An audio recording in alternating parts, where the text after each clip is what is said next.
Hey guys, so I'm here in Congo on my last day of a 20-day documentary shoot. And because it's been very difficult to get connections and to find time to film a YouTube video, I decided to upload a podcast episode that I did with my friend Matt, who's a photographer and a great friend. In the episode, we talk everything about photography, filmmaking, art, impact and purpose. So if you feel like you would like to get to know me a little bit more, watch the episode. You ready? Oof. If I can create impact, it's great. How do you choose those subjects and those stories? That connection is very important. And how do you make it interesting? I think you're one of the first artists I've heard at least admit there's an element of selfishness. It's so important to be able to regularly check in with yourself. Do you feel like the filmmaking, photography, kind of visual art space, using a camera essentially, is saturated? Yeah, you need to pay rent and you need to make money and you need to provide maybe for a family. But if you have that underlying long-term vision or long-term authenticity, then you will get there eventually. You just have to walk the path. Have I found my purpose? I originally started filmmaking because I wanted to... Jakub.chlouba is a documentary filmmaker and director of photography with huge curiosity and interest in telling meaningful human stories around the world. At the same time, his efforts to align his own visions with that of global brands is truly inspirational. Since childhood, he has been captivated by stories of people from distant lands leading different lives, and filmmaking allows him to see and experience life from different perspectives. As quite a brief episode, I could only have him in the studio for an hour. We talked about things of deeper significance. For example, what it means to be an artist, why feeling purposeful is important, how to make an impact, and the vitality of authentic narratives. He believes that storytelling is the essence of being able to make a positive and lasting impression on the world, and he certainly made an impression on me. I hope he also does for you. Enjoy.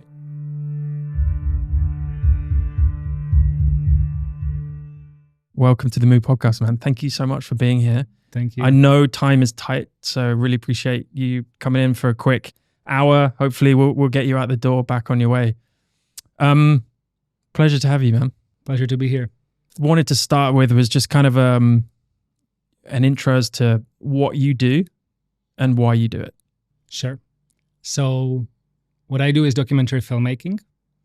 And the reason I do it is, one, I love stories. I love storytelling. But two, I also love experiencing life. And being a filmmaker, it kind of gives you this VIP ticket to different scenarios that you're interested in, whether that's cultures, whether that's people that you can meet, whether it's traveling. So for me, this is a big part of why I do what I do as well. It allows me to experience world from different perspectives without necessarily having to go and become, for example, a bicycle messenger. But I can go and I can make a film about that.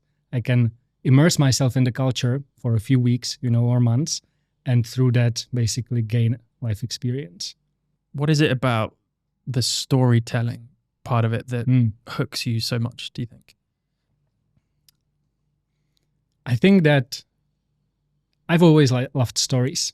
Since I was little, I always imagined that I'll either be an archaeologist or explorer.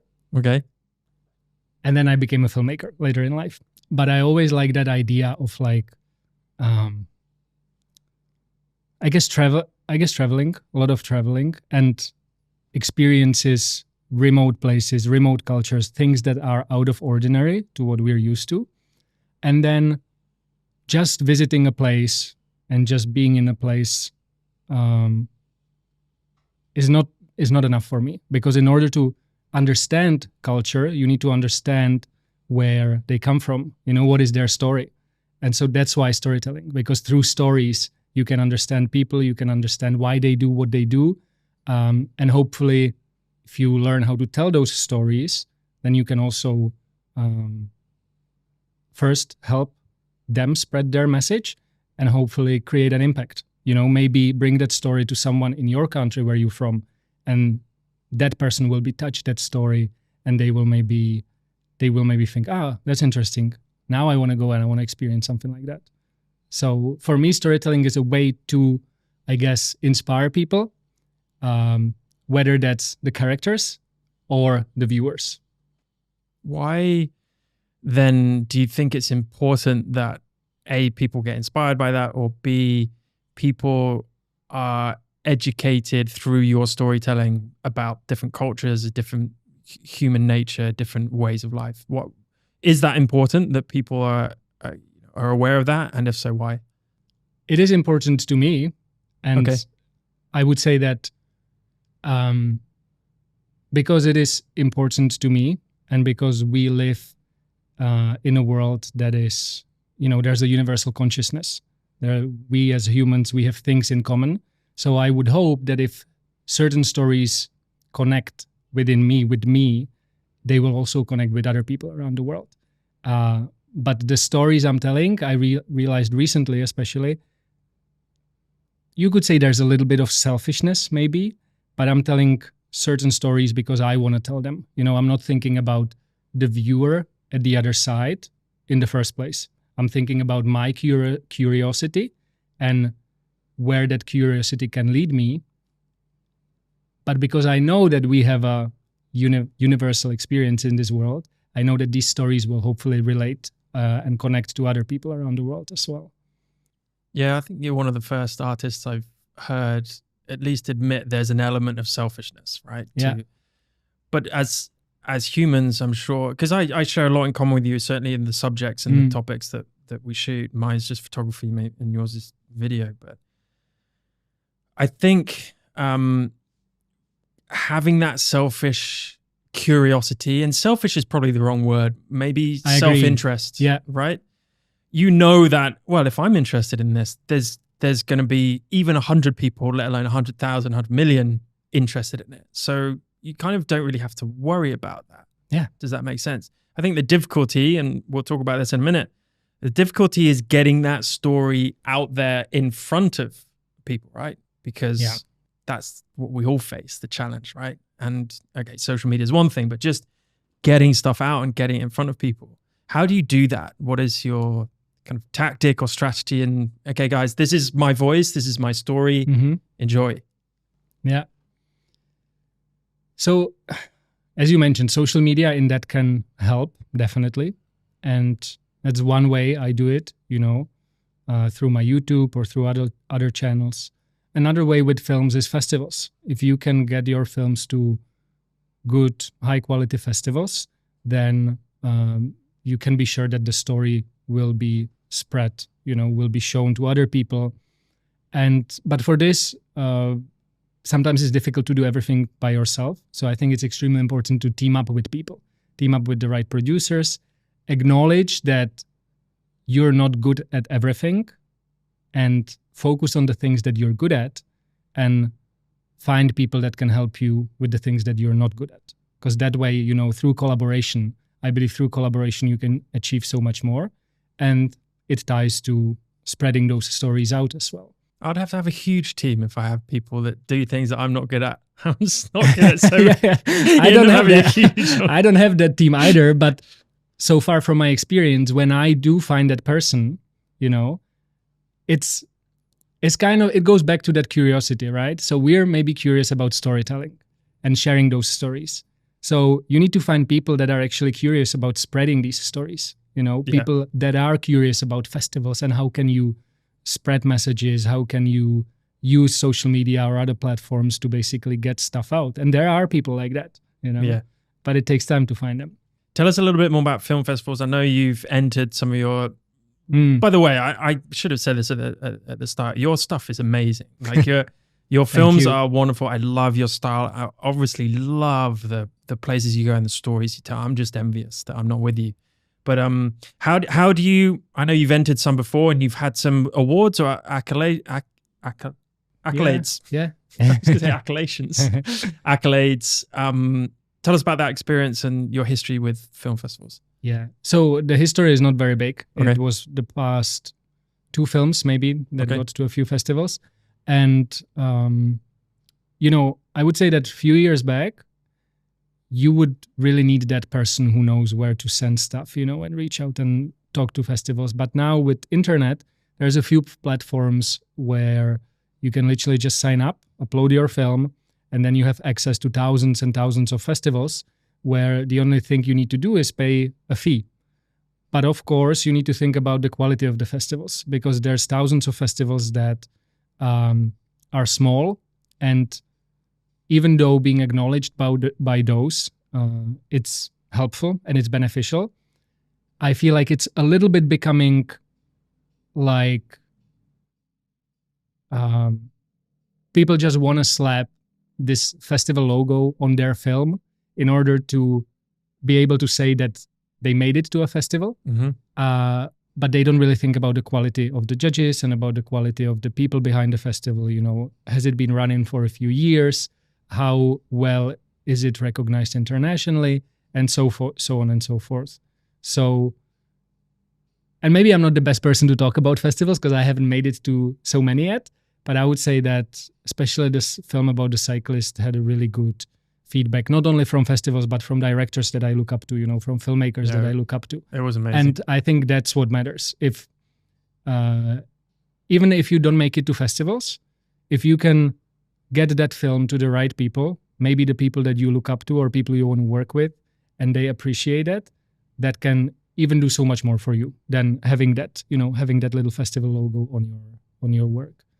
And then obviously, if you talk to producers that focus on this, they could really help you to get to bigger festivals. But that comes with, I think, connection, knowing people. You use it almost as a marketing tool, right? Or a networking tool. And, if you want your films to have impact, if you're focused on impact, then festivals are a good way to go as well. Because there's so many festivals that are focused on impact, environmental festivals, wildlife festivals.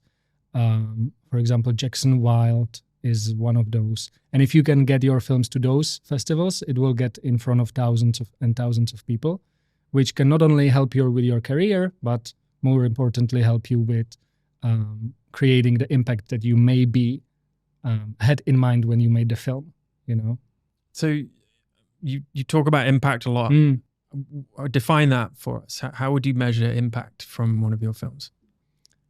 So I think there's a few ways. Of course, you could measure impact even just by touching people.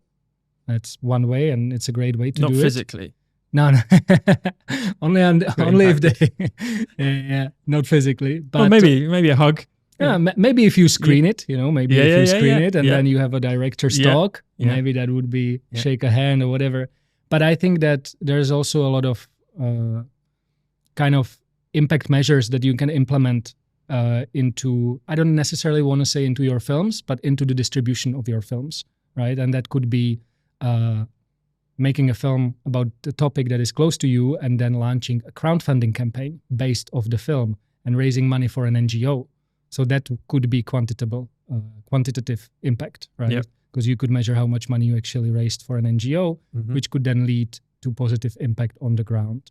That could be one. Festivals could be another, in front of how many people it got.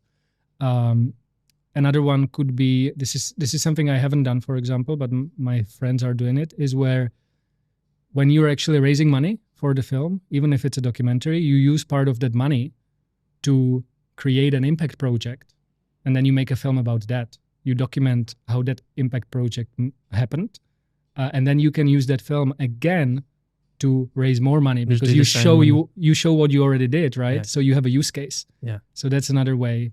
I mean, there's a level of assumption, right? Yeah. That you put, you pretty much know. I mean, festivals are a little bit different, but you can gauge the amount of people that are there. But online, it's easier to analyze how many people are seeing your stuff.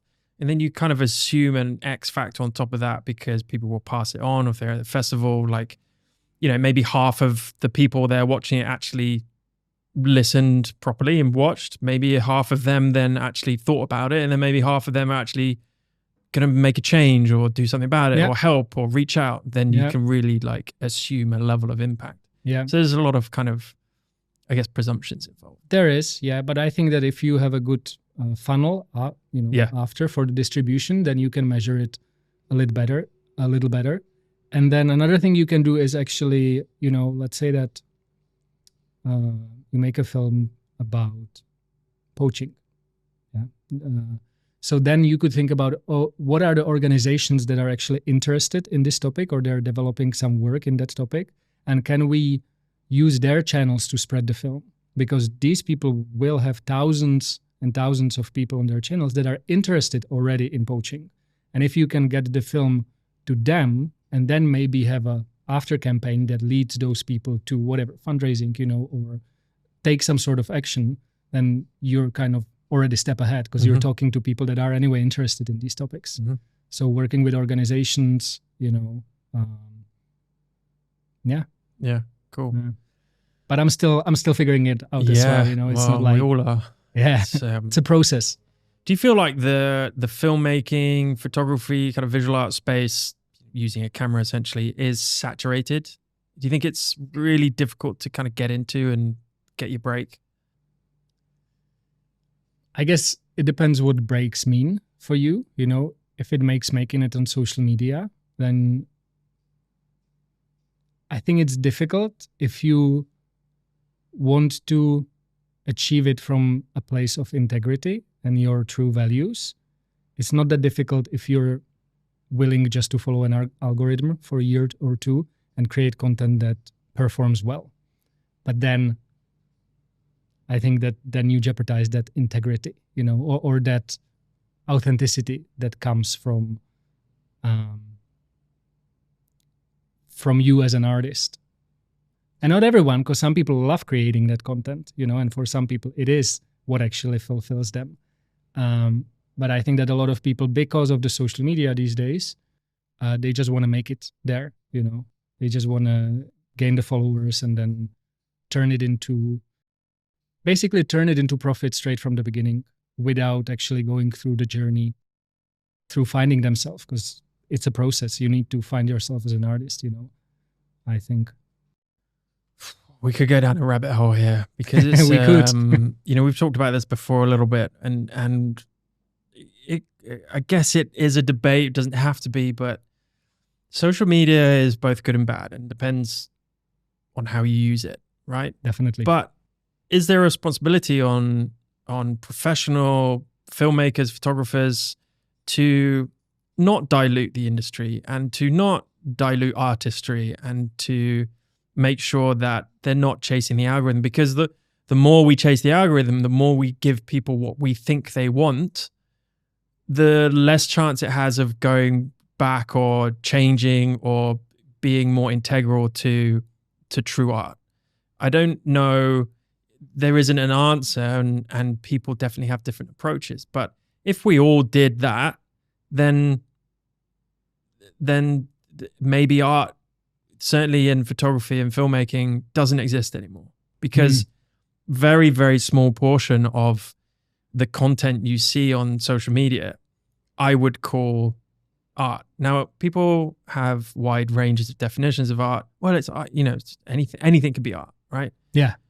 Okay, again, that's subjective as well, and that's the beauty of it. But when people have the wrong intent with a piece of art, then I don't see that ending very well. Do you agree with that? Yeah. I think that, and again, that this is subjective, right? But I think that art is, as I said, is something that you're not creating for acknowledgement. You're creating for yourself, Maybe it's an acknowledgement that comes from within. And social media almost works the other way. It's almost like two different things, right? Whereas on social media, you usually create for the viewers. And that's okay, because if you want to grow, you need to bring value to people, right? But I feel that then you have to be able to, maybe I give you an example, right? So I have a YouTube channel, and I'm building my YouTube channel as well. And the way I think about it is, I focus on bringing value to people, right? So I focus on creating content for the platform. But I'm doing it because I hope that if that succeeds, then that will give me more opportunities to create the art that I want to create, without necessarily, pitching clients and having clients oversee a project and so on and so forth. So I'm using that social media thing in order to be able to create something that really matters to me, and that I could really focus on project that can have impact and that fulfill you as an artist, as a creative. Now the question is, maybe if more people would be doing this, and this would be their goal, I'm using social media to get freedom, to gain creative freedom, then you can't say it's wrong, right? You can't say it's wrong or bad or good. But I feel that a lot of people does the social media because they look for that acknowledgement. They look for attention. Dopamine. Yeah. Attention. Yeah. It's dopamine. Yeah. And then give me love. Yeah. And then you end up in that loop, you get caught up in it, and then who knows, 2, 3, 4 years down the line, you're like, what have I been doing? Yeah. I think that's absolutely true, and I totally agree with you. It's all about the intent of why you use that piece of software. Yeah. And it's software at the end of the day, and they're not real people. They are real people, but they're not your real fans. The small proportion of them are, and will probably be loyal to you. But if you're going into it using it as a tool, and I'm the same. Like I want to post my photos because I'm proud of them. But if there's a byproduct of that allows me to generate time and money freedom down the road, then great. That's the tool that it's going to be. It's the same with YouTube as well. So yeah, YouTube is social media, by the way. I know people talk about social media like Instagram, TikTok, Facebook. YouTube as well. It's like one of the biggest social media platforms. It's social media.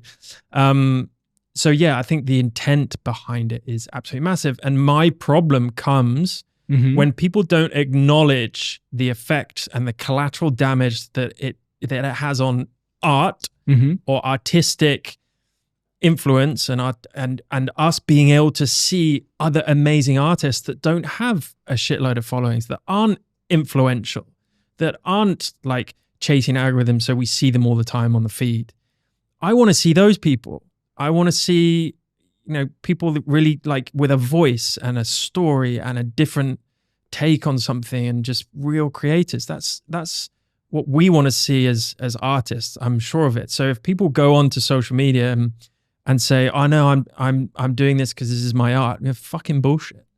Like you are creating, and I know so many people that have done it, and then they get a year or two down the line in that loop, right? And they go, "Fuck, I don't like this anymore. It's not providing value to anyone, real value, not like dopamine hit value, like real impact value." And they kind of lose their way, they lose their voice, and they regret. Like they look back and go, and this is probably a handful of people that I know. They look back and they go, I was just creating for the algorithm, and I don't like myself. I've done it as well. I think we've all done it at some point. Yeah. We've tried little things like, oh no, I'm not comfortable with this. So yeah, I think I'm digressing a lot from my original question, but no, but I think it does get me. Yeah, I think what you touched on, especially the intent and like being intentional, that's very important. And then you spoke about honesty as well, and I think it's so important to be able to regularly check in with yourself and being honest with yourself on the things that you're doing, whether that's art or whether that's how you live your life, whether that's your job, and really be able to say, okay, I'm not happy with this. How can I change that? How can I do something to align more with why I started originally? And for me, it's been the case as well. It hasn't been the case with social media so much, but I originally started filmmaking because I wanted to tell stories and bring stories from different places and different cultures around the world to people. But then eventually, through following a lot of commercial productions and what other people are doing, I kind of got this idea of I want to become a commercial director, or I want to focus more into commercial work. And I tried a little bit, but if it doesn't align, it just doesn't align. And for me, it's very difficult to go against something that doesn't feel aligned within me, And that's where you then need the honesty. You need to be able, I don't care that everyone else is doing it. but it doesn't fulfill me. I don't want to be doing it and make the steps to change something. How do you balance that? You know, where does the balance between paying your bills every month and doing something that is purely a personal passion, right? Yeah. Is that always a conflict you have? Yeah, it is a conflict, but I must say that the past year has been, the more I align, the more works come to me, the more work comes to me that is aligned with what I want to be doing. You know, more documentary projects, more impact projects. And so it is actually working well, you know, even though you might think you have to be looking for commercial work, you know, you have to do those commercial things. You have to sometimes, but I would say that majority of my work last year was impact oriented and documentary style. And it was because I said, okay, this is what I want to be doing, you know, and this is how I want to present myself and brand myself as well. But I guess that maybe, of course, there's difference in the money you can make, you know, compared to shooting a commercial that has $1 million budget. I haven't done that, but I know the money that you can play with. And then making a documentary series that has a $50,000 or $100,000 budget, you know. But I realized that there's maybe another thing, like, I don't know how to say it. I never chased money too much. So if an opportunity comes and it comes to me, I'll probably accept it. But I'm not really chasing opportunities just for the sake of, I need to make, you know, X amount of money. Mm-hmm. I would rather be doing jobs that maybe pay less, but they're much more fulfilling and allow me to keep building on what I want to be doing down the line, you know, in 3, 5, 10 years, and how I want to be perceived, rather than just focusing on pitching and commercial work and so on and so forth. Yeah. And that's difficult, I think. I mean, I think that a lot of people can't say it, either because of their life situation or because of the temptation, maybe, you know?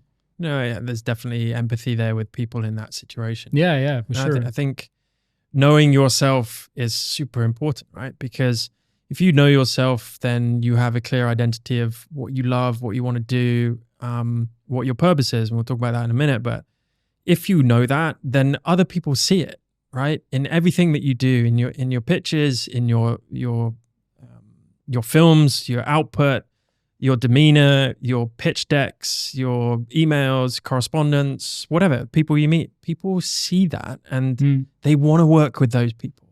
And so, you know, maybe it is an element of manifestation, but I don't think it's just, you know, people see authenticity. People see the realness in people. And if that is passion and that's passion for what they do, what they want to do, I think that's who I would want to work with, right? And the successful people that I see in this space, that's what they're like. They're like, no, this is what I love doing. This is what I'm going to do. And if you can't kind of somehow align with that, then that's okay. We're different, but we can't work together, kind of thing, right? Yeah. Easier said than done, obviously. When the rent is hanging over your head, and of course, yeah, absolutely, of course. So absolutely, you know, yeah. And again, right, here we have to be understanding. You have to be understanding with yourself and with others that, yeah, you need to pay rent and you need to make money and you need to provide maybe for a family. But if you have that underlying long-term vision or long-term authenticity, then you will get there eventually. You know, you just have to walk the path. I think it's a journey. It's not just a destination, but. Yeah, exactly. There's try and enjoy the process while you can. And yeah, know that, like you said earlier, you're not good at everything and you never will be, but you can improve at one thing and just keep on going, having that belief, which is difficult. Hey guys, before I let you continue with the video, just indulge me for a few minutes. I want to briefly talk about my new brand, Ure. Founded with my business partner and photographic artist, Finn Matson, we're proud to bring you a new artisanal jewelry and specialty coffee brand.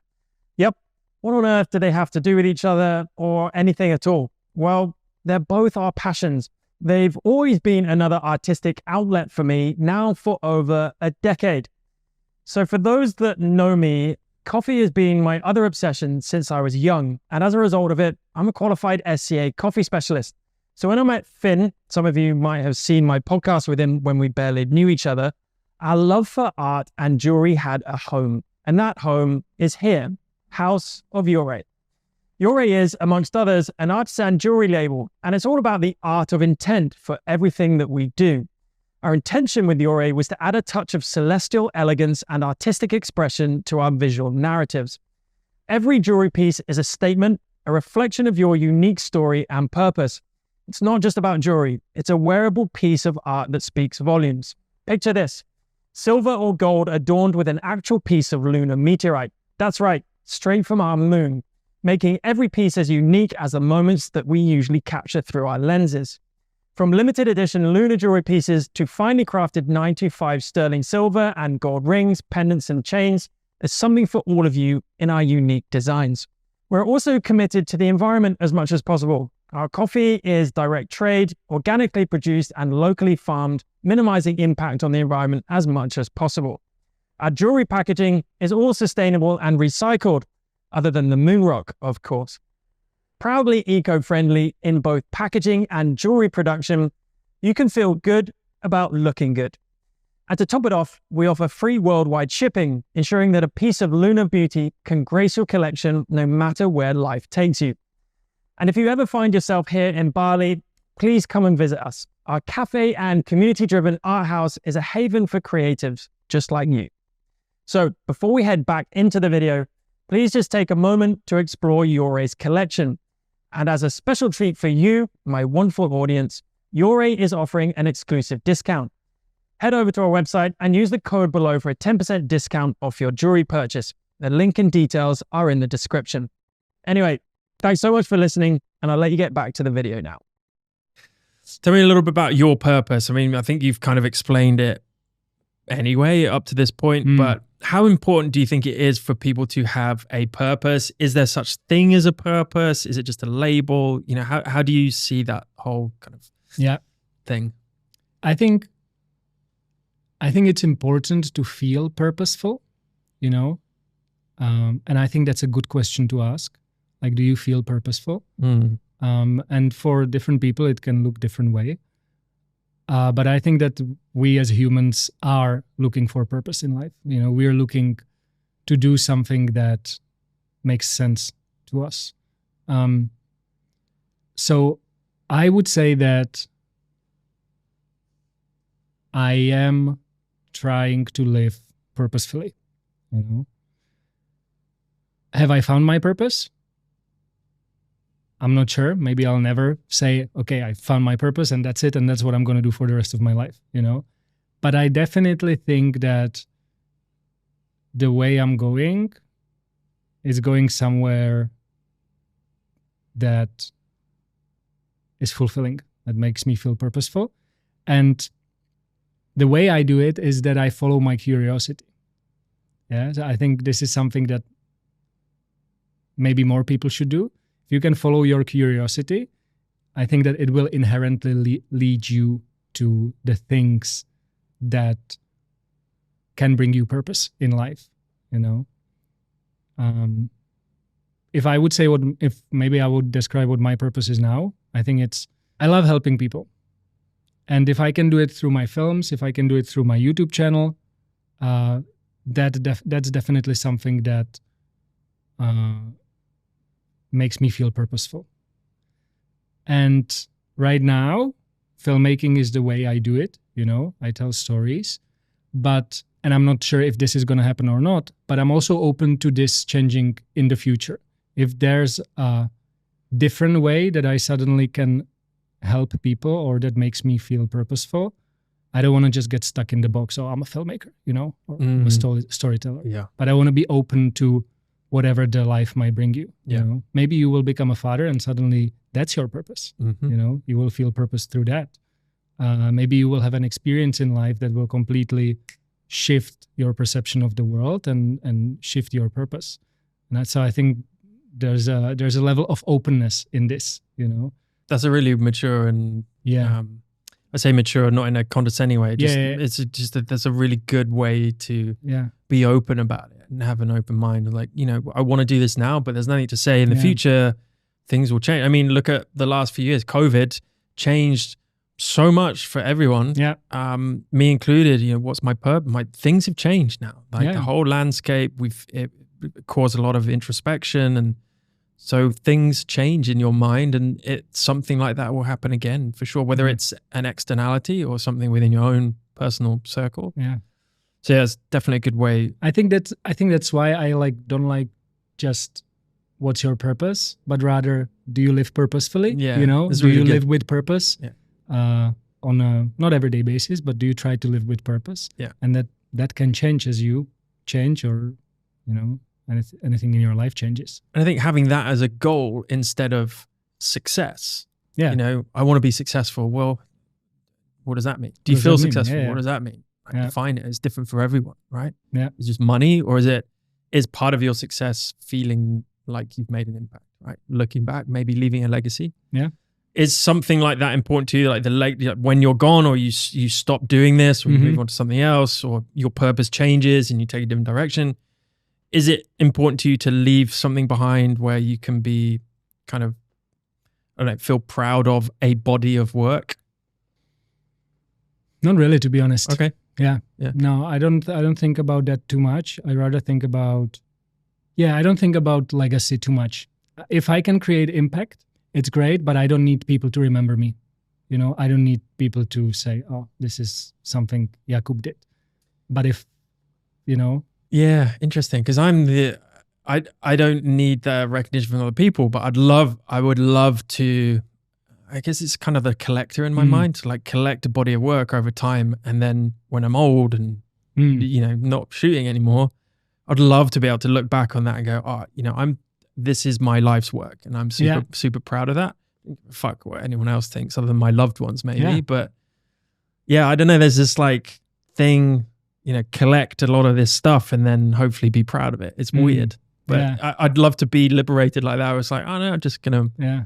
I think for me, it's more about the experiences that I can collect through my projects or through my travels. But not. I don't have this sort of. I like it though. I like it, you know, because it's very nice to then have be able to, especially if you print the photos, you know. Yeah, you bring nice things books or from your something. travel. Yeah. But maybe it comes with age, you know. Maybe. Yeah, I'm getting on. Yeah.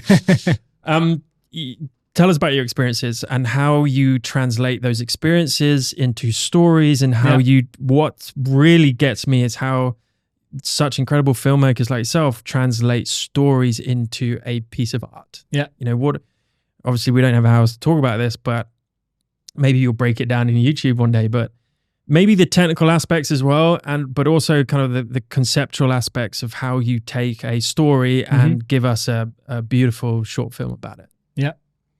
So you first have to think about, I think with photography is a little different, but with film, you know, because it's might be a few minutes or even an hour long thing, you really need to think about what makes a good story. And for me, what makes a good story is having a human character and someone who either wants something, you know, someone who's very dedicated to achieving something, someone who's obsessed with something, someone who's trying to overcome an obstacle in their life, or maybe overcame an obstacle and you're documenting how they did it. But you basically need someone who wants something or is struggling with something. That makes for a good story, because that's something that we can connect with as humans, you know. And it's same if you would look at superhero movies, right? You will not be attached to a superhero that is all perfect, you know, has all the powers and doesn't struggle with anything. But usually you connect to superheroes because they struggle with something, you know. Spider-Man didn't stop the thief, and that thief then killed his uncle, and that's his dark thing that he struggles with, right? So then he feels that he has that responsibility to actually fight evil. And it's same with any characters, you know, with normal people, everyday people, with athletes. So for me, story is about someone who wants something and is trying to overcome it on their journey. And then how do you take it and how do you make it interesting? I think that comes to personal experience again. You know, I will be telling different stories than you would be telling if you're a filmmaker, because usually those stories will be somehow navigated through my life experience, to what I connect with, to what I went through, you know. And so it's very personal. I think that documentary filmmaking is very personal. And whenever we tell stories, it's important that we are connected to those characters, or at least it is for me. I even if there's a character who has an interesting story, but I'm not connected to that person, I can't make the film, because you have to spend so much time with these people. You really have to be interested in getting to know them, peeling off different layers, and this is very difficult to do if you don't connect with that person. So how do you choose those subjects and those stories? So the process starts with the topic. That's one way. If I'm interested in a topic, for example, in the case of the cyclist, I was interested in messenger culture. But that itself is not a story, that's just a topic. And so in order to make a film, I need to find a character. And the way I found the character in this case was that I immersed myself in the cycling culture in Buenos Aires. I went to a few meetups, you know, I went to a few mechanics, people that make bikes, build bikes. And then through that, I met Anderson, you know. And from the first moment, I connected with him. Like we started, even though he doesn't speak English and I speak almost zero Spanish, but I don't know, you just know, you know, something happened there and we connected. And then through a little bit of research and through trying to figure out what is his story, I realized that he actually has a story. So I have the connection, I have the character that I'm interested in, and he has a story, you know, he's overcoming something, or he had a tragedy in his life. And for me, then that's a go. Like I can make a story about that, you know. But that connection is very important. And research, you know, for example, now I'm trying to put together a project in Nepal about Sherpa culture. It's very difficult to find a character that you connect with remotely. So we have a few candidates, but again, it's possible that I come to Nepal, I'll meet that person, and you don't click with that person, you know. And it's expensive to do a recce. Right? Exactly, exactly. But I think it's the best way, or that's the best way for me to like immerse myself in the topics that I want to make the films about, and then through that find a character. Yeah. Tell us about your experiences coming up. I know you're heading to Congo. Can we talk about that? Or is we can talk about it. Tell us a little bit about what you've got planned. Yeah, so we are going to Congo for 3 weeks to make a 4-episode series about poaching. And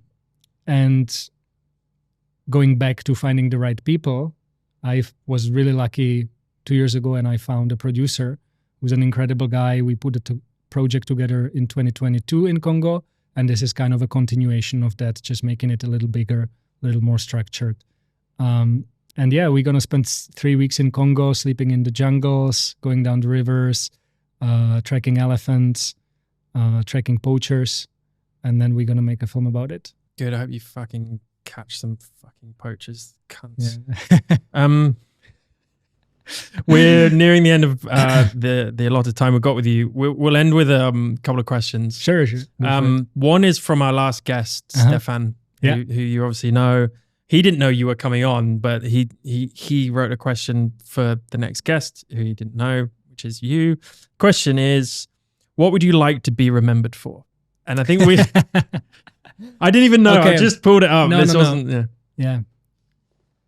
I think I would like to be remembered for how I interact with people. If I meet a person, I would like to be remembered as someone who treats people well and is kind. Yeah. Love it.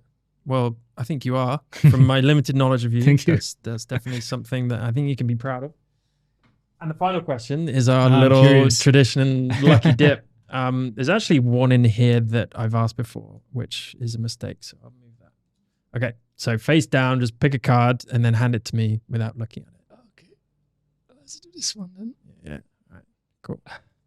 It's a good thing. Oh no. Okay. You ready? Ready. Why do you exist? Oof. It's a deep one. It's a very deep one. Why do I exist? I guess from a spiritual perspective, I exist because I wanted to have a certain experience in this world, and that's why I reincarnated. What is that experience? I'm not sure yet, but I think that would be the main reason why I came here, like we all did, you know, to experience something. Do you mean anything or something? No, I think that, you know, maybe you could call it a purpose, but I think that we come here because there's something in this life for us, in this world, something that we want to still experience. And I think that when this ties together, that's why curiosity plays such an important role in finding a way to your purpose or being purposeful. And so curiosity will lead you there to that one. Maybe it's not a one thing. Maybe it's those experiences. And I think that's the reason why we all exist. Interesting. Yeah. How do you see the next 10, 20 years, both in the state of filmmaking and photography?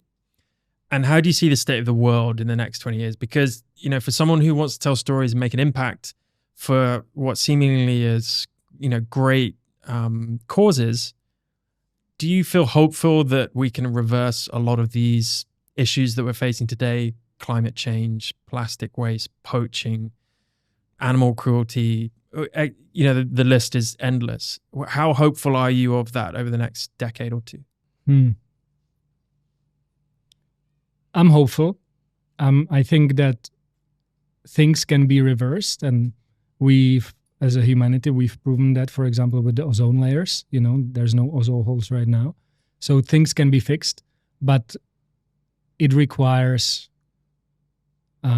everyone. You know, I think that if each of us can do something, that's one part of it, and it's important, but then it also requires the leadership.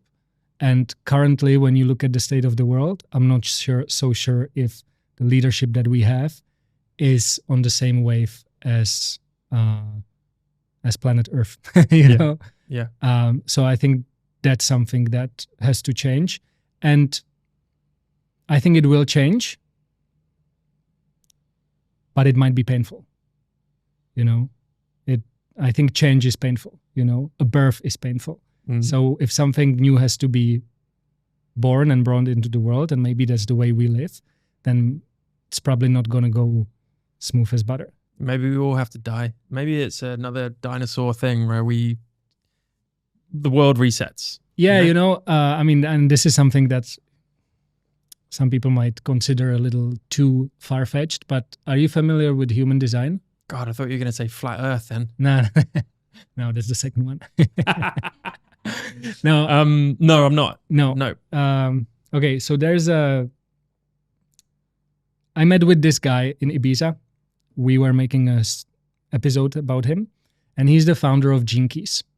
Jinkies are, you could say, a method that tells you that breaks you down as a person and tells you what are your shadow sides, what are your, I don't know, what's the medium called? It's like when you live in alignment, and then cities, which is like a higher frequency that you can live on. And it's based on I Ching. I Ching is a Chinese method, I don't know, 3,000 maybe years old, based on hexagrams. And because it's based on I Ching, there's 64 hexagrams in I Ching. So Jinkies have 64, they don't call it hexagrams, they call it something else, but they call it keys. But one of the keys, number 55, I believe, has a prophecy.